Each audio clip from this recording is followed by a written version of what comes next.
গতিশীল করার জন্য যেভাবে কাজ করতেছেন, এটা ওনার জন্য একটি শুভ লক্ষণ এবং দলের জন্য একটি প্রয়োজনীয় গুরুত্বপূর্ণ একটা ভূমিকা।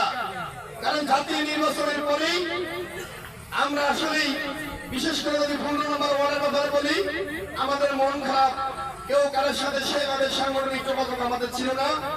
অন্যান্য ওয়ার্ডে ঠিক একই অবস্থা। সেজন্য আজকে উনি যে উদ্যোগ নিয়েছেন এটা প্রশংসনীয় একটি উদ্যোগ। সংগঠন যদি শক্তিশালী হয়, দল শক্তিশালী হবে।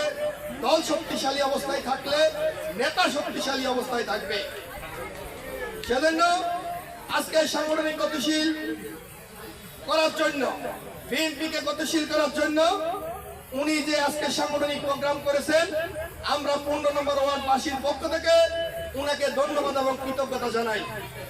আশা করি আগামী দিন যদি দল উনাকে আগামী জাতীয় নির্বাচনের পর, জাতীয় স্থানীয় নির্বাচনে উনাকে যদি প্রার্থী হিসেবে দল ঘোষণা করে, আমরা আশা করি আমরা 15 নম্বর ওয়ার্ডবাসী ইনশাল্লাহ আমরা সবাই ওনার সাথে থাকবো ইনশাল্লাহ।